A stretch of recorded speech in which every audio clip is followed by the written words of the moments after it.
Bom dia! Começa agora mais uma edição do Bom Dia Baixada. Hoje é quarta-feira, 9 de maio, e vamos juntos até às 9 horas da manhã.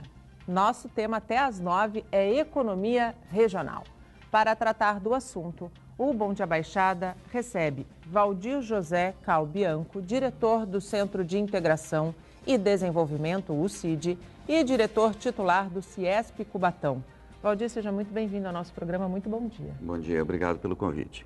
E também o consultor em finanças públicas, Rodolfo Amaral. Rodolfo, seja muito bem-vindo ao nosso programa mais uma vez. Muito bom dia. Bom dia, Nathalie. Bom dia, Calbianco. Para mim é sempre um grande prazer estar presente aqui discutindo os problemas da região. E a partir de agora, você também pode interagir conosco pelo nosso WhatsApp, que é o 13 98877 9496, pela nossa fanpage, onde transmitimos o programa simultaneamente ao vivo, pelo nosso Instagram e pelo nosso Twitter. Valdir, pelos próximos 4 anos, você foi eleito e está na diretoria, como titular na diretoria do CIESP. Para quem está em casa entender, o que é o CIESP, o que é o FIESP e o que é o CID? Bom dia. Bom, a eleição foi agora para a regional. A regional ela compreende os municípios de Cubatão, Guarujá e Bertioga. O Centro das Indústrias ele tem a função de trabalhar os temas relativos à indústria do Estado de São Paulo, os temas que são comuns ao desenvolvimento industrial. O sistema FIESP, que é com F, é a parte social e educacional. Então, SESI, SENAI, são todas as entidades que estão relacionadas ao desenvolvimento de educação e formação e às atividades sociais da indústria. No caso, a nossa regional, a mesma diretoria que foi eleita para o CIESP é a mesma diretoria eleita para a FIESP também. Então, são 2 grupos diretores, mas no nosso caso são os mesmos diretores. E no caso do CID, o CID, na verdade, o que a gente tem é uma entidade que ele trabalha como se fosse um gestor condominial do Polo de Cubatão. Então, tem um condomínio de indústrias, então as atividades, as ações, as perspectivas regionais e locais são tratadas localmente. O que é tratado no nível estadual, em termos de indústria nacional, daí vai para a CIESP. Nesses próximos 4 anos, quais são os desafios do CIESP, a regional de Cubatão? Bom, primeiro é a retomada do crescimento, né? Eu acho que esses anos foram anos muito difíceis, né? Foram as pontes que a gente construiu para mantermos as operações das indústrias, mesmo que algumas tiveram que reduzir suas produções ou até algumas linhas de produto.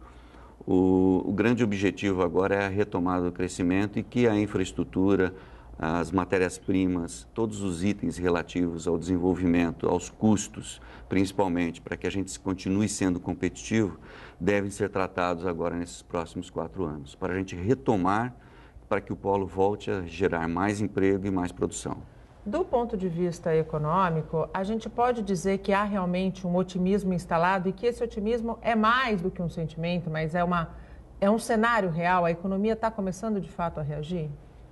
Eu creio que sim, Natália. Eu acho que um dos indicadores, talvez um grande impulso disso, tenha vindo aí a partir da queda da taxa Selic, ou seja, do comprometimento do governo com os juros da dívida pública e, portanto, com a aplicação que é utilizada a Selic também como instrumento aí de investimento no mercado. Agora, esse cenário vai demorar um pouco por causa do processo eleitoral, né? Há sempre uma grande insegurança aí do capital privado em relação aos resultados eleitorais, mas para quem vinha, tá? Numa queda aí constante, número de empregos, o caso de Cubatão aí, que foi certamente a cidade da Baixada Santista mais impactada pela crise, né?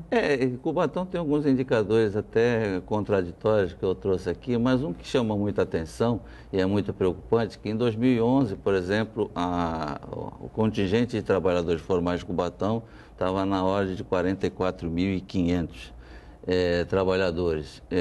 Em 1º de janeiro desse ano, isso caiu para 25.500. A indústria tinha lá quase 14 mil, para falar em números redondos, e fechou com 7 no início desse ano. Isso são tudo dados extraídos da RAIS, quer dizer, que é a Relação Anual de Informações Sociais, são dados oficiais. Então é extremamente preocupante, porque quando a gente fala aí comparando com 2018, nós estamos falando numa queda de quase 18 Sim. mil empregos, uma massa salarial que deixou de circular na economia regional e mais especificamente na economia de Cubatão. Então é extremamente preocupante essa situação e é sempre bem-vinda uma intervenção direta aí do pensamento empresarial através do CIESP Cubatão, da própria Fiesp ou das entidades que se organizam com esse sentido. Aliás, essas instituições, às vezes as pessoas não sabem, elas acabam sendo financiadas aí por uma alíquota de 2,5% da folha salarial do segmento, né, que acaba financiando na indústria aí, o SESI-SENAI, no transporte o SEST-SENAT, aqui na área portuária o Fundo de Desenvolvimento Marítimo.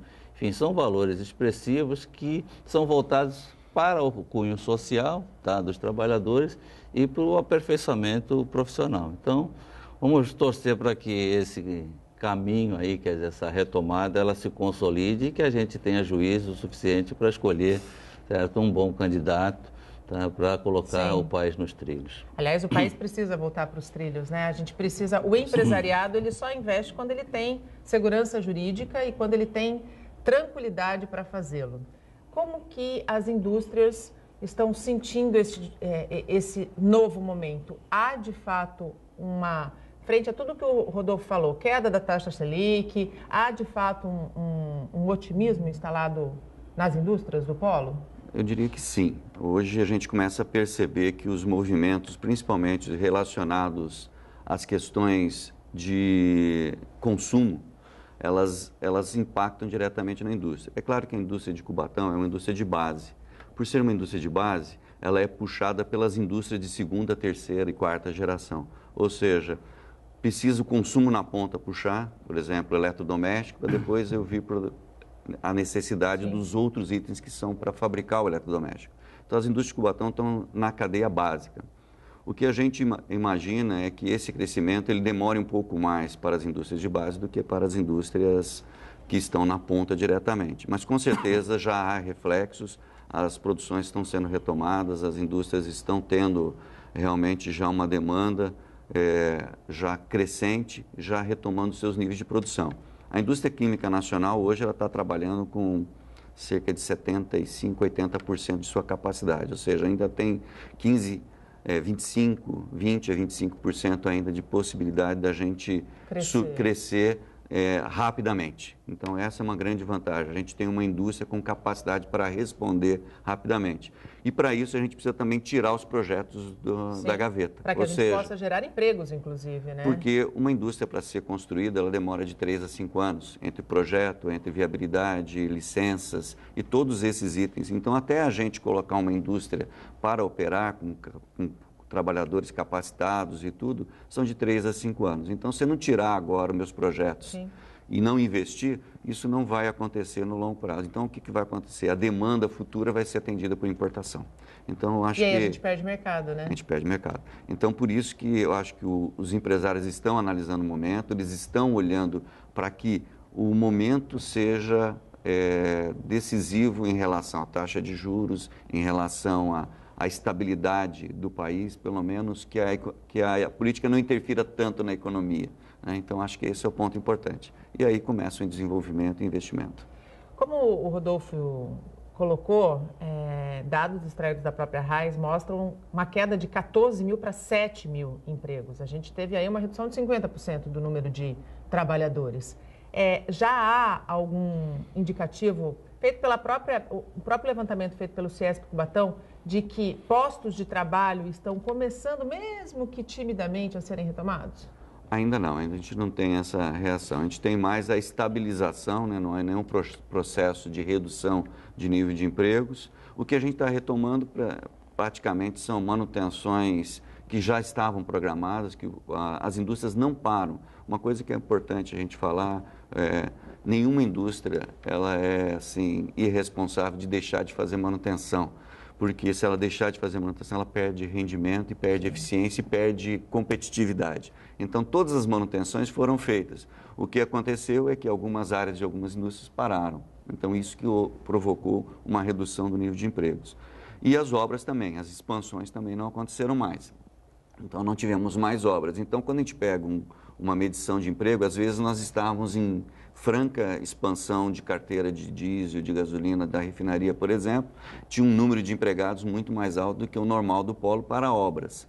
E também houve a redução de algumas empresas aí em termos de produção. Como a Usiminas, por exemplo. Como a Usiminas, por exemplo, que reduziu algumas linhas de produto, né? Já existe alguma estimativa da Usiminas de retomar as linhas de produção que foram paralisadas em virtude aí da crise? Olha, o que a gente ouve é o seguinte, o aço ele está realmente já mostrando alguma recuperação. A Usiminas já está começando alguns estudos para a retomada do crescimento. Eu não sei exatamente quais setores que voltariam a operar em que tempo, né? Mas já existem alguns estudos, ou seja, a reação já começa a ser sentida, principalmente puxada pelo consumo na ponta. Pelo consumo na ponta. Cubatão, ela pode ser considerada uma cidade estratégica para a retomada desse desenvolvimento econômico e social? Eu não tenho dúvida disso. Eu só acho que a nossa região, a gente precisa discutir um pouco mais essa conjuntura. No outro dia eu estava consultando os meus arquivos. Eu fui 10 anos editor de economia do jornal A Tribuna. Em 1986, portanto há 32 anos, eu escrevi uma série cujo título era As Frágeis Bases da Economia da Baixada. Faz 32 anos isso, era uma série de 10 matérias seguidas, inclusive no mês de maio, começou no dia 1º de maio. Eu peguei aqueles textos para ler recentemente e parecia que eu estava lendo hoje. Tá?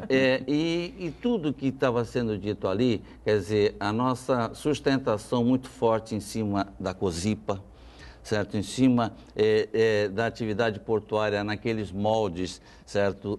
Arcaicos ainda de movimentação de cargas. E, passado 32 anos, a gente vê um cenário extremamente preocupante. O Calbenco falou de um negócio, porque todo mundo concentra. Às vezes a gente concentra os olhos naquilo que é visível. O caso Usiminas que você citou. Mas a refinaria Presidente Bernardes, aí no raio dos últimos 5 anos, ela perdeu, tá, do ponto de vista de refino de petróleo, né, um volume de 10 milhões de barris, certo, a menos em 5 anos. Ela sempre teve algo em torno de 9,5% do refino nacional ou 19% do refino do Estado. Tá? O ano passado, ela até teve 52 milhões 815 mil barris refinados. Houve até um crescimento de 1,3% em relação tímido, né? ao ano anterior, quando em nível nacional houve uma queda de 5,1%. Então foi até melhor, dos males é o menor. Mas está refinando 10 milhões de barris a menos do que já refinou. Isso não foi queda de capacidade? Não, pelo contrário. Naquela onda que teve aí do pré-sal, ocorreram vários investimentos em várias outras refinarias, em várias outras localidades. Aqui houve investimento? Houve. A da Eusébio Rocha, a da termoelétrica, que inclusive ajudou aí a planta de Cubatão do ponto de vista energético. Mas do ponto de vista da planta de refino propriamente dito, não ocorreu. E quando a gente fala de 10 milhões de barris refinados a menos, nós estamos falando de um valor adicionado, de uma queda de valor adicionado que serve para o ICMS da Prefeitura, de algo em torno de 1 bilhão e 200 milhões de reais. É muito sério isso. Agora, precisa ter o foco ligado para isso. Eu me recordo várias vezes, tive a oportunidade de discutir esse assunto com a ex-prefeita Márcia Rosa, como também naquele momento em que a Usiminas estava com aquela correlação com Ipatinga, quer dizer, que estava faturando uma série de coisas para a contabilidade, pela contabilidade de Minas, prejudicando o valor adicionado de Cubatão.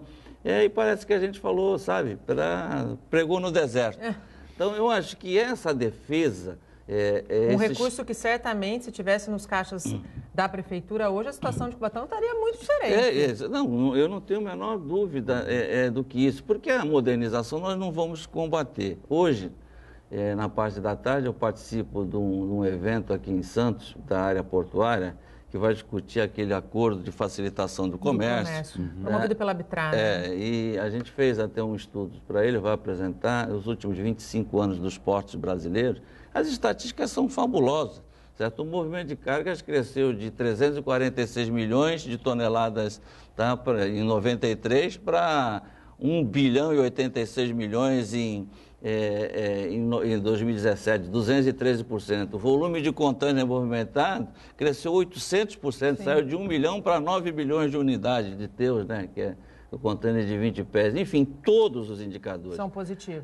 O Calvenco falou aí da importação.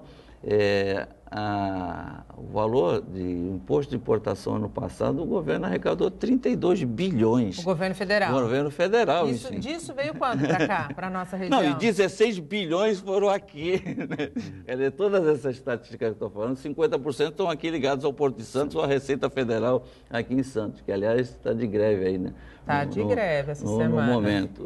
Então, essas coisas precisam ser um pouco mais aprofundadas para que a gente possa ter o norte. Eu acho que Cubatão já avançou e até apoiado pelo próprio Ciesp em outras ocasiões, espero até que volte, certo? Quando foi discutido, na verdade, faltou o termo agora, uma Agenda 21, né? Agenda 21, Agenda 21 foi um belo trabalho que se fez em Cubatão. Eu acho que essas coisas precisam ser aprofundadas para que a gente tenha um norte, consiga projetar 10, 15, a crise uma hora passa, a gente sabe disso. Passamos por tantas outras. Exatamente. E estamos de pé. E o Brasil não sucumbiu. Nesse sentido, Valdir, como é que está o diálogo com a administração municipal de Cubatão? Olha, tá muito bem. A gente, desde o início da gestão do Ademar, a gente vem conversando com ele justamente para falar dos momentos. Sim. Do momento difícil, né, que ele pegou a prefeitura e no momento de crise do próprio país, né, e a gente também falou muito sobre o desenvolvimento do polo, a retomada do desenvolvimento do polo. E para isso a gente precisaria atrair novos empreendimentos. E porque se a gente não mostrar o polo de Cubatão com capacidade, com o que ele tem de potenciais, o industrial não vai saber lá fora que aqui tem essa disponibilidade. Então, quando a gente fala que nós estamos numa melhor retroárea do país, perto do maior porto, então eu posso receber matérias-primas, eu posso exportar, então eu tenho tudo aqui. Eu tenho matérias-primas básicas, então eu posso usar e fabricar aqui. Eu tenho água, eu tenho energia elétrica, eu tenho um sistema viário que é um dos melhores do país. Não é o ideal, mas em relação ao país, em termos de infraestrutura, um dos melhores. A gente tem acesso à ferrovia, hidrovia, e os aeroportos não estão longe, ainda com a previsão de termos um aeroporto no Guarujá. Então, eu diria o seguinte, nós temos hoje condições de infraestrutura para ser o primeiro local a ser escolhido para o desenvolvimento do país novamente em termos de indústria. E um outro lado que é muito importante, é a sustentabilidade. O Polo de Cubatão, ele aprendeu a lição, ele fez a lição de casa, foi reconhecido internacionalmente 2 vezes como um símbolo de sustentabilidade. Então, hoje, todas as nossas fontes são controladas, nós temos as emissões todas enquadradas em todas as indústrias, monitoramento online. É um case de sucesso, É um case de sucesso. A recuperação ambiental da Serra do Mar é uma coisa que, a olhos vistos, né? Vocês sobem a serra, vocês veem os manacás floridos e tudo. Então, isso é símbolo de que aquela sustentabilidade que a gente falou que conseguiu, a gente manteve. Então, eu acho que esses são os pontos relevantes para que a retomada seja aqui. Então, por isso que a gente trabalhou com a administração, que ela precisa também abrir e mostrar que o município está preocupado com isso e quer atrair indústrias. Se o município não falar que não quer indústria, então como é que as indústrias vão se instalar aqui? Então, eu acho que esse é o ponto importante. E com isso, ela precisa também trazer incentivos. Incentivos para instalar novos. Porque outros lugares estão oferecendo incentivos. Exato. E o emprego vai para outros lugares. Então, é isso. O Bom Dia Baixada faz um rápido intervalo. A gente volta falando sobre economia regional e desenvolvimento do polo industrial de Cubatão em menos de 3 minutos. Não saia daí. Até já. O Bom Dia Baixada está de volta e mais de 500 motoristas já aderiram ao novo aplicativo de táxi para celulares em Santos. Além de descontos, o app oferece outras facilidades para os clientes. O aplicativo é fácil de usar. Chamar um táxi pelo celular não tem segredo. Mais de 500 taxistas já estão usando a ferramenta. Fábio está na atividade há 10 anos e foi um dos que se habilitaram. Agora atende também pelo app. O passageiro já está voltando a usar bastante o táxi, porque a gente tem acompanhado o movimento, tem aumentado e com certeza vai aumentar mais. Para quem pega táxi, a melhor notícia é que com o aplicativo, o preço das corridas vai ficar mais barato. A expectativa nossa agora é de aumentar o número de corridas, uma vez que a gente já oferece um meio de transporte que já é conhecido da população, que é o táxi, que é o meio hoje mais seguro que tem. A gente vê pelas notícias de violência em outros tipos de transporte, o táxi é um meio totalmente seguro e a gente vai melhorar isso agora com descontos de até 30%, tornando aí mais competitivo e trazendo mais uma ferramenta para a população dentro daquilo que ela já espera. O diretor do sindicato da categoria explica que a diferença no serviço é que o usuário tem à disposição um escritório para fazer elogios ou reclamações. Nós estamos localizados na sede do sindicato, onde tanto o usuário como motoristas podem recorrer à nossa central de atendimentos. Quer dizer, tem onde reclamar se for o caso. Sim, isso é importante, porque você não vai falar só com a tecnologia do aparelho de telefone celular, você vai falar com pessoas.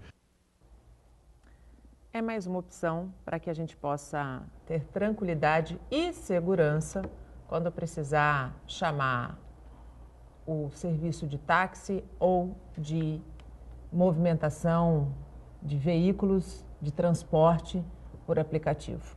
E voltamos com os nossos convidados. Hoje falamos de economia regional. Participam do Bom Dia Baixada Valdir José Calbianco, diretor do Centro de Integração e Desenvolvimento e também diretor titular do Ciesp Cubatão, e Rodolfo Amaral, consultor em finanças públicas. Você pode continuar seguindo a gente pelo nosso WhatsApp, também pela nossa fanpage no Facebook, onde transmitimos o programa simultaneamente ao vivo, e interagir pelo nosso Instagram e pelo nosso Twitter.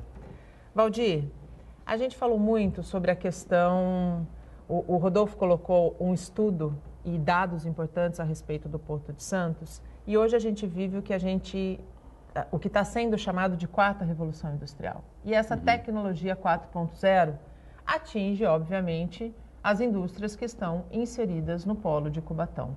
Como que a tecnologia 4.0 pode auxiliar no desenvolvimento e na geração de melhores resultados para o setor? Com certeza, as tecnologias elas são aplicadas na indústria. Todas as indústrias que estão hoje no polo de Cubatão, elas trabalham com tecnologias de ponta, porque para produzir numa indústria de processo, indústrias químicas, a gente tem controles de processo muito precisos, né, com utilização de mecanismos e algoritmos e softwares. Mas a 4.0 ela é um novo passo, onde a inteligência artificial e a utilização de novos recursos de tecnologia desenvolvidos recentemente possibilitam melhores eficiências e utilização melhor das matérias-primas e melhores resultados de produção, com isso aumentando a competitividade da indústria. Então, as indústrias do polo estão trabalhando nisso já existem indústrias em desenvolvimento, inclusive algumas delas são piloto no mundo para desenvolvimento da 4.0.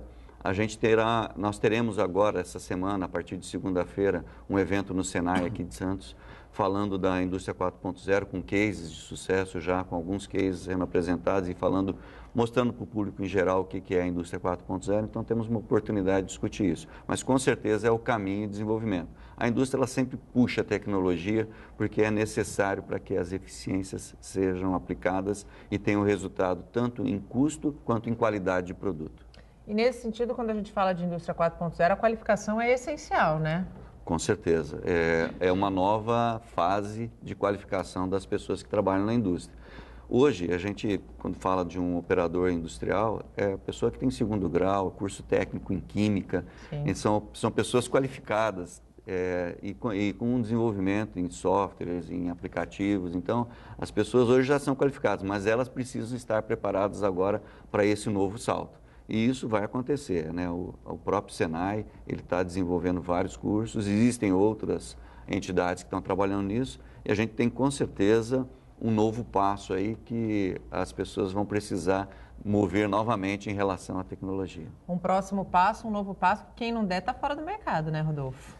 E também há recursos para isso. Eu falei no caso específico do Porto, o Fundo de Ensino Marítimo teve uma receita o ano passado de 155 milhões para aplicar nisso. E o do SESC-Senat, que lida com a parte de transporte de carga, de 350 milhões. Então, nós estamos falando de 500 milhões só em dois segmentos. certo? Para fazer treinamento, qualificação. capacitação e tudo mais. O que a gente precisa é exatamente exigir que esses recursos que são arrecadados com esta finalidade sejam destinados para essa finalidade. E aí o conhecimento que a responsabilidade da imprensa em transmitir esses dados para que as instituições interessadas possam combater isso, porque não é simples buscar essas informações. A gente vai lá nos cadastros da Receita Federal para levantar na prestação de contas da Secretaria do Tesouro Nacional, enfim, não é tão acessível e tão transparente assim que as entidades tenham acesso a isso. Mas a gente precisa divulgar e precisa exigir, porque o país precisa Desse montante conquistar que espaço. você falou, é possível saber quanto de fato foi aplicado? Não, veja bem, eles são controlados por instituições específicas. No caso aí do Fundo do Ensino Marítimo, ele é controlado pelo Ministério da Marinha e pela Capitania dos Portos, que oferece determinados cursos. A gente não sabe como é que essa divisão se dá entre eles, mas assim, na prestação de contas analítica da Presidência da República, você vai no detalhe, certo? Há como identificar isso. O que às vezes não acontece é que você fique com o pedaço que merece, o pedaço do bolo. E nesse aspecto, a nossa região tem sido preterida em todos os níveis. Aqui a gente tem o maior porto da América Latina e recebe o menor repasse de todos, né? E tem um outro dado que é alarmante, que a gente apresenta também na tarde de hoje. De 2000 a 2017, foram consignados no Orçamento da União, no Orçamento Geral da União, para aplicação na área portuária, a título de investimentos, 12 bilhões de reais. Quantos foram aproveitados disso? 3 bilhões foram liberados, 3 bilhões 705, ou seja, 30% do que havia sido consignado. No caso do Porto de Santos, entre o que estava previsto vir e o que veio, nós temos uma diferença menor da ordem de 3 bilhões de reais. 3 bilhões de reais, o telespectador entender, dava para fazer o tal do mergulhão que tanto se falou ali na entrada da cidade. Já foi descartado. Dava para fazer a travessia Santos-Guarujá, que a gente tanto falou. Certo? E para usar o termo adequado, nós ficamos a ver navios. Mais uma vez, né?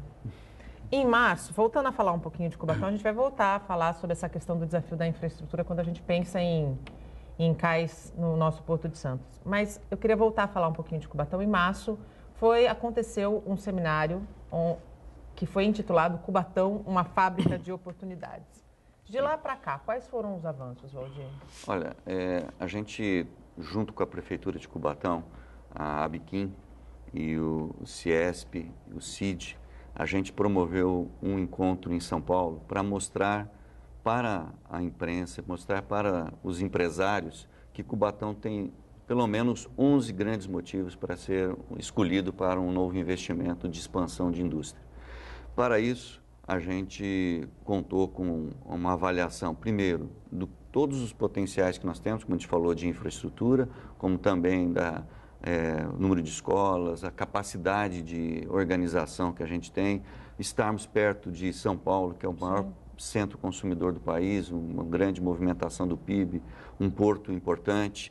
Então, colocamos todos esses cenários e a Prefeitura levou também o cenário de possibilidade de atração, com incentivos para a atração de novas indústrias. E tem áreas para novas indústrias? Existem muitas áreas, né, junto ao polo industrial, junto às empresas e terrenos, inclusive, disponíveis e habilitados para a área industrial. São áreas extremamente adequadas, próximas ao polo industrial, ou seja, a gente pode aproveitar a sinergia tanto de interligação de matérias-primas, como também recebimento de matérias-primas do porto e também para facilitar a exportação. Então, a gente tem hoje um local que ele é muito adequado. Hoje, muitos países, perto dos grandes portos, têm grandes complexos industriais que utilizam a indústria, não só a indústria base, como a gente tem a indústria base aqui de Cubatão, mas também a indústria de segunda e terceira. Então, a gente quis mostrar, através desse evento, que indústrias de segunda e terceira geração poderiam vir. E te dando um retorno em relação a isso, já fomos procurados por algumas associações de indústria, indústrias de borracha, indústria química fina, que estão prospectando locais para a instalação de novos empreendimentos. A gente falou da relação com relação ao diálogo com a administração municipal. Nós temos representantes em nível estadual e em nível federal, que são os nossos deputados estaduais e federais. Nesse sentido, o CIESP e o CID conversam com os nossos representantes? Sim, as lideranças a gente tem feito presente, eles também têm vindo, né, participado dos eventos, no próprio evento do lançamento aqui de Cubatão, uma fábrica de oportunidade. A gente teve a presença da Frente Parlamentar da Química, o presidente da Frente Parlamentar da Química, que é um deputado federal da região, o deputado João Tavares Papa. Então, a gente está colocando para os políticos que eles precisam também participar desse processo para mostrar que, além da organização, né, econômica, infraestrutura, a gente tem a parte política que também precisa trabalhar em legislações, naquilo que enfraquece a nossa competitividade, por exemplo, questões de importação. Hoje eu estava comentando com vocês antes um pouquinho do programa, que 75% do fertilizante utilizado no país ele é importado. As alíquotas para o fertilizante que vai para o Mato Grosso é zero. A alíquota que vai é zero. A indústria que está em Cubatão e produz o fertilizante paga ICMS para ir para o Mato Grosso. Então, quer dizer, a minha competitividade já perde na arrancada aí. Além do que eu importo matérias-primas, algumas matérias-primas são importadas. Então, a gente diria que a gente precisa olhar o país e o desenvolvimento da indústria. Na Isto é Dinheiro, algumas semanas atrás, o próprio ex-ministro Delfim Neto, completando 90 anos agora, fez uma análise seguinte: o Brasil perdeu a atenção da sua indústria.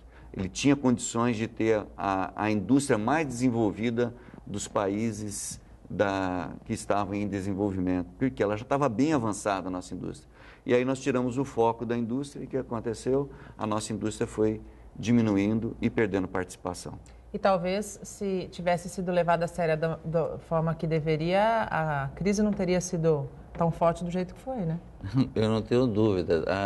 Acerca desse respeito, nós também fizemos aí, no caso do Estado de São Paulo, um diagnóstico da era real, ou seja, de 94 para cá, e a indústria vem na economia, não só do Estado, como na economia brasileira, perdendo uma competitividade, um espaço que ela sempre liderou, tá? E está fazendo com que o Estado de São Paulo perca esse espaço em relação aos demais. Isso, inclusive, é objeto de um estudo aprofundado que nós fizemos. Mas eu queria questionar o Calbianco sobre uma situação, porque eu que estou nesse ramo há 34 anos, aí nos bastidores da atividade pública, lidando com o político. O político normalmente gosta da cereja, no pedaço do bolo dele, né? Nós temos um projeto aqui, talvez agora, pode-se dizer, numa fase talvez mais avançada, que é aquele projeto lá da Praia Grande, o projeto Andaraguá, que há uma projeção de aeroporto, de várias praças para ser explorados por segmentos diversificados, próximo com linha férrea, com correlação ao porto também. Lembrando que Praia Grande e Cubatão já estiveram praticamente unidos, juntos. Quer dizer, o CIESP de Cubatão, tá, face a esta característica do projeto Andaraguá, foi procurado alguma vez, você tem conhecimento disso, para que houvesse, inclusive, essa interligação, porque o CIESP, além de tudo, como representante, como um dos elos da Fiesp, é um cartão de visita para um empreendimento desse. Houve essa procura? Tem algum detalhamento no sentido de trabalharmos a nossa região como metropolitana de fato? Então, tem dois aspectos. Primeiro, é o seguinte: existe um outro CIESP da regional Santos, que pega o litoral sul, de Santos até o litoral sul, que está responsável por discutir as questões. Mas a gente tem um relacionamento muito forte com eles e também com o Condesb. Inclusive, nós levamos o atual prefeito, que é o Pedro, né? Pedro Gouveia de São Vicente, que ele é o presidente do Condesb, para uma reunião no CIESP Cubatão, para nós falarmos sobre esse projeto, sobre todas as oportunidades e algumas questões que eles mesmos nos questionaram. Perguntaram assim: o que politicamente nós poderíamos trabalhar e que são empecilhos para que a gente traga o crescimento. Então, nós fizemos uma relação de oportunidades que a política poderia cooperar, né, e interferir positivamente no desenvolvimento da região, e passamos para o Condesb. Então, nós temos um relacionamento com o CONDESB e participamos nas discussões em relação a todos os desenvolvimentos estruturados. O que a gente colocou para o CONDESB foi, que é muito importante, que a gente tem que ser cooperativo e sinérgico na região da Baixada Santista. A gente não pode ficar competindo município com município. Exato. A gente tem que fazer com que a região se desenvolva integralmente, aonde tem as vocações sejam desenvolvidas. E com isso a gente sabe que quando a gente tem um polo industrial, ele já tem alguma vocação naquela região e há outras atividades que são correlatas ao polo industrial podem ser desenvolvidas em toda a região. É aquilo que a gente sempre defendeu, visão metropolitana, né? Em todos os sentidos, em todos os segmentos. O Bom Dia Baixada vai para mais um rápido intervalo. No próximo bloco, a gente vai falar sobre a questão da criação dos condomínios no polo industrial. Não saia daí. Estamos de volta e chegamos ao último bloco do nosso programa. Por ano, 45 mil pessoas morrem no trânsito no Brasil. Segundo o Denatran, 70% dos acidentes são causados por falta de atenção do motorista, pelo fato dele estar com sono, cansado, alcoolizado ou até mesmo sob o efeito de drogas. Para reduzir ou tentar reduzir o número de acidentes, neste mês foram intensificadas campanhas educativas em todo o mundo. É o Maio Amarelo. Santos também participa da iniciativa. Na Avenida Rangel Pestana, a polícia militar enfileirava os carros para passar por uma blitz opcional. O teste era fácil, indolor e bem rápido. O resultado saía em 1 minuto. Deu positivo ou negativo? Negativo, tudo negativo, tô ótimo. Negativo, para todos os sentidos. Parecido com o bafômetro, o teste identifica pela saliva se o condutor ingeriu algum tipo de substância tóxica que possa influenciar o comportamento no trânsito. Se uma pessoa fez uso de uma substância, fumou um baseado de maconha agora, deu uma cheiradinha em 2 ou 3 carreirinhas de cocaína, tomou uma pílula de êxtase, ok? Ou então o motorista usou rebite na estrada, ou aquele moleque lá que cachimbou crack, até ele aparecer na urina leva 6 a 8 horas. Ora, já o efeito da droga já desapareceu. No cabelo nós sabemos que leva semanas ou meses. No saliva não, saliva é imediato. Segundo o Denatran, 45 mil pessoas morrem por ano no trânsito. 70% desse montante é por falta de atenção do motorista, ou por cansaço, sono, álcool e também uso de drogas. Existe a possibilidade desse tipo de teste virar uma lei no nosso país? Na realidade, a regulamentação para o teste dessas drogas na saliva já existe dentro das regulamentações do próprio Denatran, do Código Nacional de Trânsito. Aquele que regulamentou a adoção do bafômetro ou etilômetro para álcool, no mesmo parágrafo ele diz assim, será submetido a testes para álcool e outras drogas de efeito imediato. Só falta, então, realmente a própria Denatran homologar e aceitar isso. É um teste preventivo. Tudo que é preventivo é bom para a população, né? A gente não sabe como é que está o outro motorista. A gente sabe da nossa vida, mas a do outro a gente não sabe. Acho que pode dar uma amostra geral do que está acontecendo no país ultimamente. A Blitz Educativa abriu a programação do movimento mundial Maio Amarelo em Santos. Nós temos uma programação para esse mês que está sendo marcada por um teste toxicológico, né, que vai servir como base para o Denatran, com informações para o Denatran. Nós temos também aulas para educar o ciclista a circular pela cidade. O ciclista adolescente, que eu acho que é o mais difícil de se enquadrar, né? Nós teremos também aulinhas na mini pista de trânsito, é uma reinauguração da praça, um programa que estava parado há um tempinho. Neste Maio Amarelo, a gente está chamando a atenção de novo para essa ideia de treinar as crianças, que elas são o nosso futuro, né? São o nosso futuro e os nossos maiores multiplicadores das boas ideias, sem dúvida nenhuma. Dentro aí dessa estatística, a gente não pode esquecer que hoje, se não lidera, deve estar para liderar a falta de atenção por causa do uso do celular. Nós ainda estamos muito mal acostumados e há muito motorista que dirige olhando e muitas vezes até respondendo mensagens. E voltamos com os nossos convidados. Hoje recebemos Valdir José Calbianco, diretor do Centro de Integração e Desenvolvimento, o CID, e também diretor titular do CIESP Cubatão, e Rodolfo Amaral, consultor em finanças públicas. Ainda dá tempo de você interagir conosco pelo nosso WhatsApp, que está aí na tela, pela nossa fanpage, onde transmitimos o programa simultaneamente ao vivo, pelo nosso Instagram e pelo nosso Twitter. Valdir, no mesmo evento em que Cubatão foi apresentado como uma fábrica de oportunidades, foi lançado também o condomínio para oferecer gestão industrial a todas as empresas do polo. Como é que funciona esse modelo? Olha, esse modelo já é aplicado em alguns polos industriais no país, como Camaçari, aqui no próprio ABC. E o modelo, basicamente, ele explora de forma mais intensa a sinergia que as empresas possam ter entre si, como, por exemplo, reutilização de matérias-primas, reciclagem de resíduos de uma empresa para outra, ou até transporte compartilhado, situações relativas à utilização de energia entre empresas. Ou seja, de uma maneira global, a gente poderia atuar em diversas frentes, visando o aumento da eficiência e a redução dos custos para as indústrias. E isso a gente já fazia de uma maneira indireta. Então, agora, com o lançamento do condomínio e a adesão dessas empresas que são associadas, a gente tem uma forma mais profissional e administrativa para que isso seja desenvolvido e traga resultados para as indústrias e para a região, porque também a gente faz a inter-relação com todos os outros poderes para que a gente possa explorar o máximo das nossas capacidades aqui na região. Hoje, quantas indústrias fazem parte do polo industrial?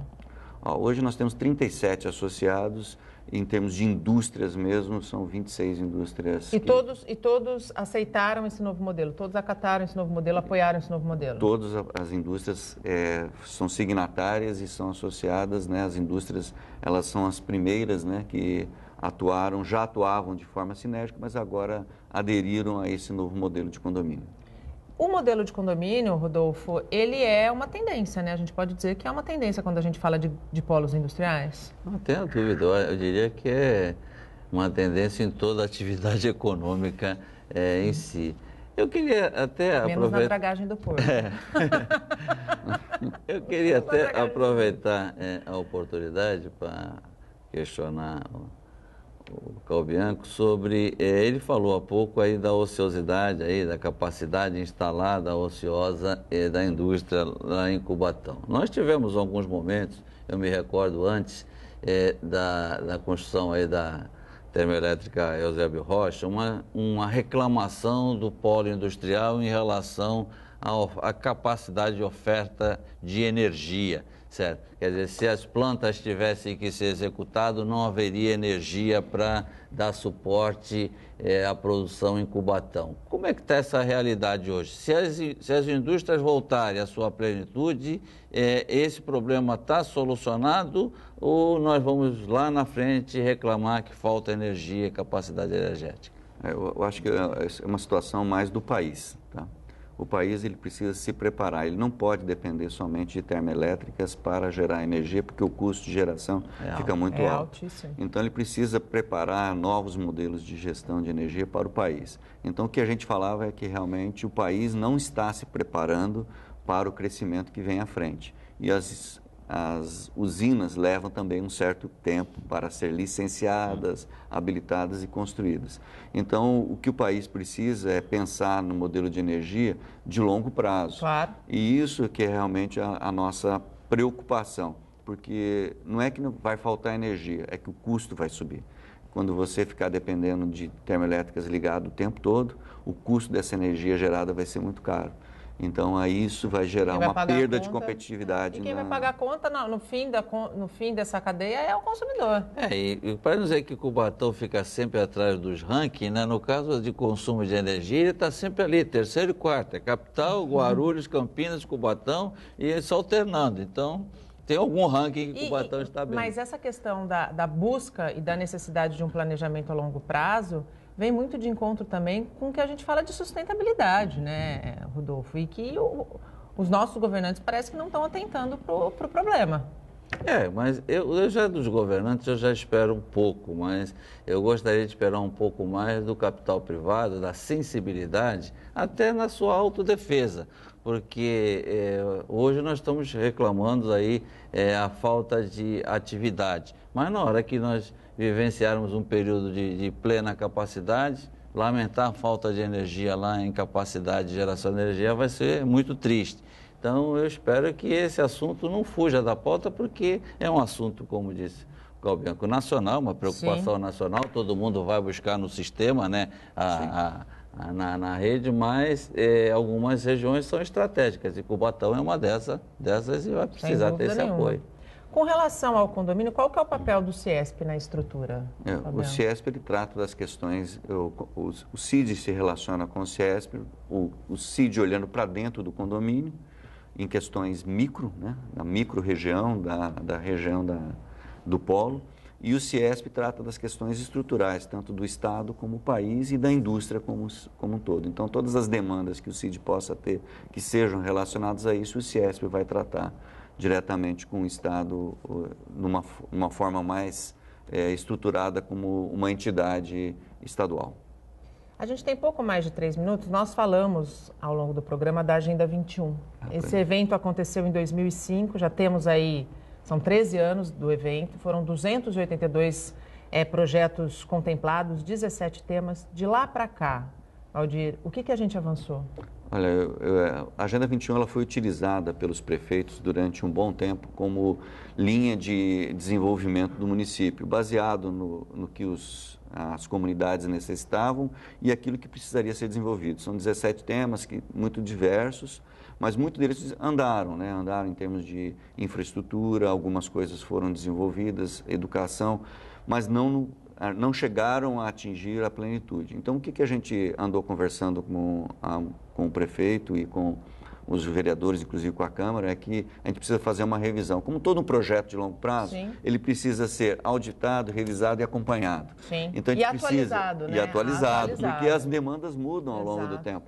Então, isso a gente está conversando para a gente fazer isso novamente. Então, está no momento da gente retomar a Agenda 21, olhar todos os projetos que foram desenvolvidos e olhar agora já com uma visão de futuro, porque as demandas realmente, quando a gente fala de uma indústria 4.0, não existia lá atrás. Exatamente. Né? Então, a gente precisa realmente colocar os novos temas aqui e olhar aquilo que funcionou e aquilo que precisa ser melhor gerido. Sem dúvida nenhuma. Infelizmente, nosso tempo acabou.